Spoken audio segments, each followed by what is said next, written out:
Hello students, welcome back to my channel Study with Arpita ma'am. We are covering the first chapter of class 12th history, brick, beads and bone. And today we are going to cover the next topic, that is discovering the Harappan civilization. इसके पहले के सारे topic के जो videos हैं आपके इसी channel पे अपलोड हो चुके हैं, so you can cover that topics.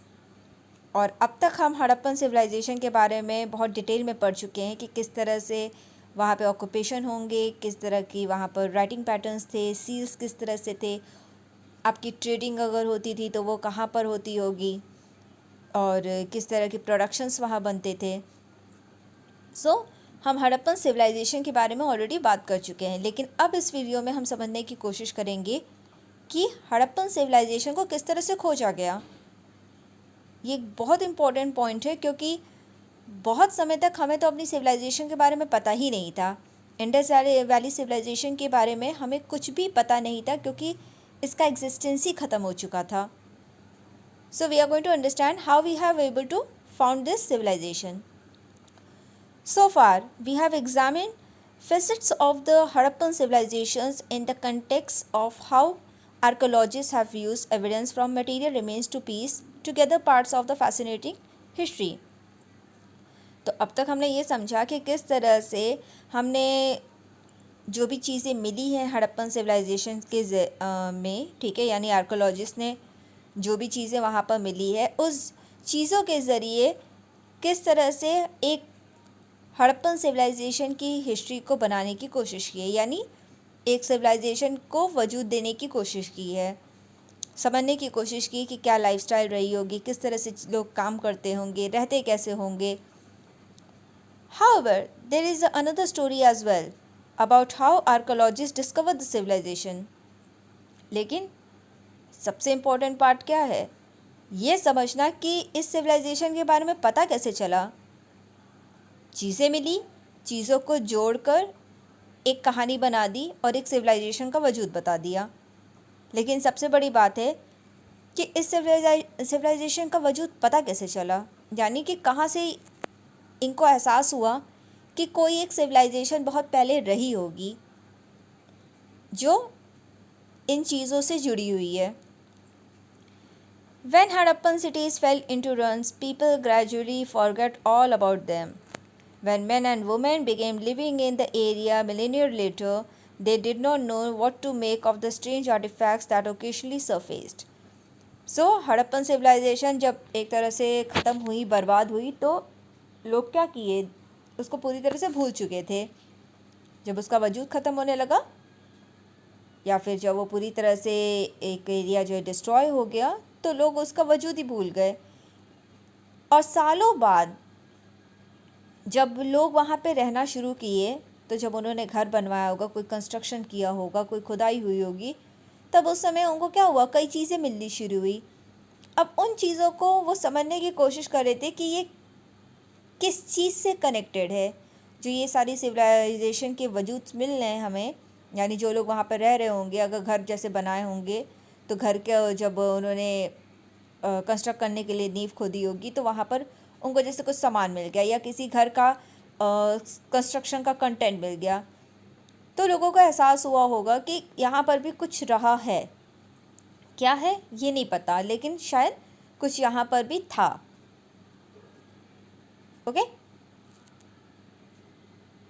So as you said that the strange artifacts that occasionally surface, washed by flood or exposed by soil erosion, or turn up while ploughing a field or digging for treasure. So जो चीज़ें मिली कहाँ पर मिली, किस तरह से मिली होंगी, भाई बहुत सारे सोर्सेस हो सकते हैं. बाढ़ आ गई, फ्लड के उस पर पानी में बह गया, या सॉइल इरोजन में जो है वो आपका उड़ गया सॉइल, तो वहाँ पर उसके कुछ वजूद मिले. जब खेतों को जोता जा रहा होगा तब शायद, या ट्रेजर के लिए जब डिग किया जा रहा होगा कि हाँ यहाँ पर कहीं कुछ रहा होगा, तो उसके लिए, यानी जब कुछ खुदाई हुई या कोई भी नेचुरल कंटेंट की बेसिस पे जब वहाँ पर कुछ चेंजेस आए लैंड स्ट्रक्चर्स में, तो कुछ चीज़ें का भी वजूद वहाँ पे मिलना शुरू हो गया. तो लोग समझने की कोशिश कर रहे थे कि ये चीज़ एग्जैक्टली है क्या और किस समय से कनेक्टेड है. क्योंकि हड़प्पन सिविलाइजेशन के बारे में तो किसी को पता ही नहीं था। Okay, so Cunningham's confusion. When Cunningham, the first Director General of ASI, began archaeological excavation in the mid-19th century, archaeologists preferred to use the written words as a guide to investigation. तो Cunningham जो कि first general director हैं, आपके director general of the ASI हैं, ठीक है, archaeological survey of India. सो उन्होंने जब खोजा, एक तरह से एक्सकवेशन स्टार्ट किया, जब खुदाई शुरू की मिड 19 सेंचुरी के दौरान, तो वो उनके जो अंडर आर्कोलॉजिस्ट थे वो प्रेफर कर रहे थे रिटर्न वर्क्स, यानी कि जो चीज़ें उनको रिटर्न फॉर्म में मिली होगी या किसी किताब उन सब में कोई कंटेंट या स्टोरीज मिली होंगी, उस बेसिस पे वो क्या कर रहे हैं, अपनी खुदाई कर रहे हैं, उस स्टोरी लाइन को या उस समय के वजूद को खोजने की कोशिश कर रहे हैं। ओके, यानी किसी किताब या किसी इंस्क्रिप्शन में कोई अगर चीज़ या जगह का नाम मेंशन होगा तो उस इंस्क्रिप्शन की बेसिस पे उस जगह की खुदाई हो रही है, ये जानने के लिए कि जो इंस्क्रिप्शन में लिखा है उसका कुछ वजूद हमें मिल रहा है। तो रिटन कंटेंट, ओके, जो रिटन रिकॉर्ड्स थे उसके बेसिस पे यहाँ पर एक्सकवेशन हो रहा था। In fact Cunningham main interest was in the archaeology of the early historic 6th century BCE to 4th century CE and later periods. So Cunningham का जो मेन इंटरेस्ट था वो क्या था, अर्ली हिस्टोरिक टाइम पीरियड पे, जो 6th century BCE है, ठीक है, 6th century BCE से लेके 4th century CE तक। तो आप मान के चलो कि हम यहाँ पर महाजनपद के टाइम पीरियड से लेकर बुद्धिस्ट जैनिस्ट का जो पूरा एक स्लॉट है उसके रिगार्डिंग हम बात कर रहे हैं। He used the accounts left by Chinese Buddhist pilgrims who had visited the subcontinents between the 4th and 7th century CE to locate early settlements. तो उसका मेनली सोर्स क्या था, हमने स्टार्टिंग में कहा कि एक्सकवेशन किसके बेसिस पे हो रहा है, रिटन रिकॉर्ड के बेसिस पे हो रहा है। तो मेन रिटन रिकॉर्ड के लिए सोर्स उसने क्या चूज़ किया, जो चाइनीज़ बुद्धिस्ट पिलग्रिम्स थे, यानी जो चाइनीज़ ट्रेवलर्स होंगे जो कि रिलीजियस प्लेसेस पे विज़िट किए होंगे और वहाँ से उन्होंने स्टोरीज़ को अपनी किताबों में उतारा होगा, तो उनकी किताबें, ठीक है, उनकी किताबें, उनके अकाउंट्स का सोर्स लिया और उसके बेसिस पे इंडिया में रिसर्च करना शुरू किया। Okay, Cunningham also collected documents and translated inscriptions found during this survey. तो जो भी डॉक्यूमेंट्स और जो भी चीज़ें उनको वहाँ पे मिली उसको कलेक्ट भी किए और साथ में आगे चल के उसको ट्रांसलेट करके समझने की कोशिश भी की है। When he excavated sites, he tended to recover artifacts that he thought had cultural value. तो जहाँ पर भी वो जा रहे हैं, जिस साइट्स पे भी खुदाई कर रहे हैं, तो जो भी आर्टिफैक्ट्स हैं, जो भी उनको चीज़ें मिल रही हैं, वो उसको उस समय के कल्चर से, ओके, उस समय के कल्चर से कनेक्ट करने की कोशिश कर रहे हैं। उनका मानना है कि कोई भी सामान अगर मिल रहा है, कोई भी चीज़ या कोई भी कंस्ट्रक्शंस मिल रहे हैं, तो उसका एक कल्चरल रिलेशनशिप रहा होगा उस टाइम पीरियड से, यानी 6th century BC के टाइम पीरियड से लेकर 4th century CE तक, ठीक है, उसी टाइम पीरियड से उसका कल्चरल कनेक्शन रहा होगा। A site like Harappa which was not part of the itinerary of Chinese pilgrims and was not known as an early historic city did not fit very neatly within his framework of investigation. तो जो हड़प्पा की sites हैं, जब उसको खोजा गया तो कहीं पर भी कनेक्ट ही नहीं हो पा रही थी आपका जो चाइनीज़ पिलग्रिम्स के जो सोर्सेस थे, ओके, यानी जो चाइनीज़ पिलग्रिम्स थे, यानी जो चाइनीज़ ट्रैवलर्स थे जो कि रिलीजियस प्लेसेस पे जाते थे, उनकी स्टोरी लाइन से, इटिनरी का मतलब क्या हो गया कि उनकी जो जर्नी है, उनकी जो पूरी एक उनकी जो जर्नी का एक पूरी स्टोरी है, उससे कहीं पर भी कनेक्ट ही नहीं हो रहा, यानी उनके अकाउंट्स में कहीं पर भी हड़प्पा का साइट या उससे जुड़ी हुई चीज़ों का कोई वजूद नहीं है।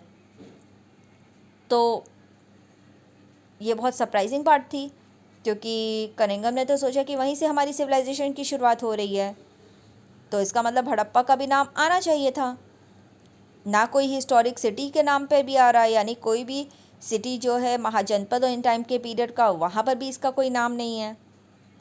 तो उसकी जो एक पूरा एक्सकवेशन है, उसका जो इन्वेस्टिगेशन है, उसमें कहीं पर भी हड़प्पा के साइट्स का वजूद का कोई भी नामो निशान नहीं था, यानी वो फिट ही नहीं हो पा रहा है।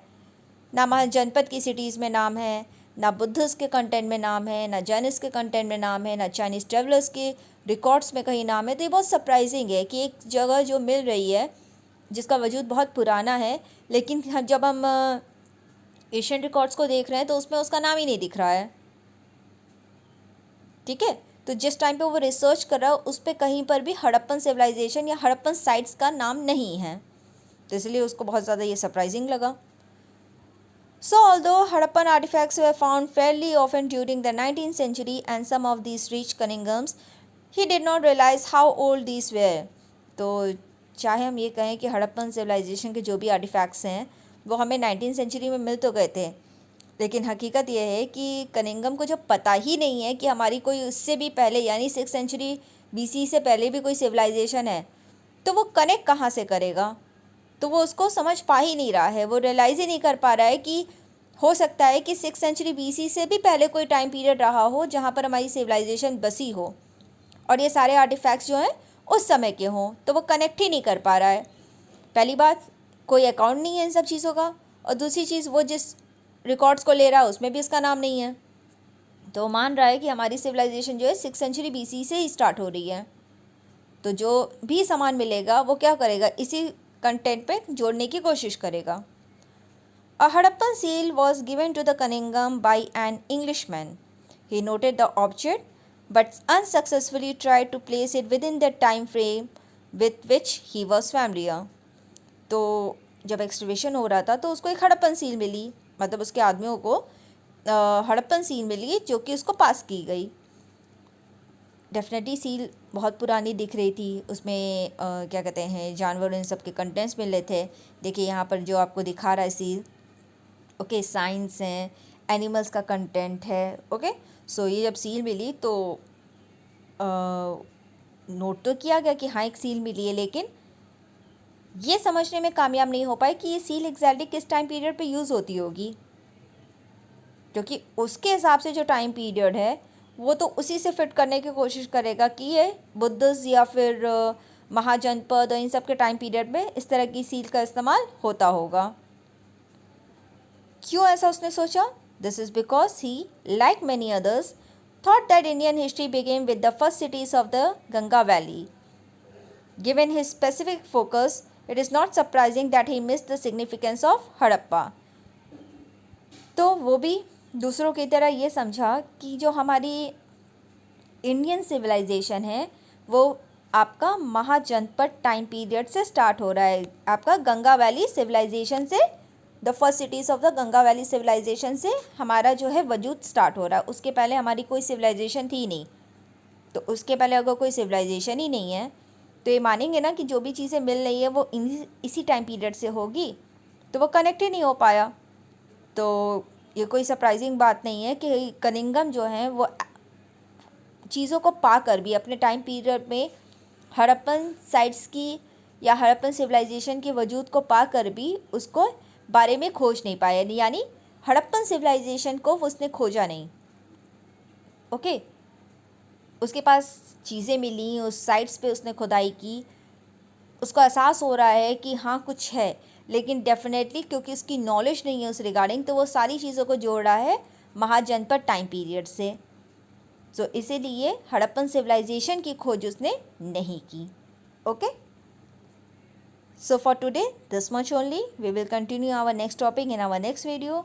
If you like the channel, please like, subscribe and share the video with others, and also comment on it so I can know you need anything else or I can do anything better in the video. Till then, good day everyone.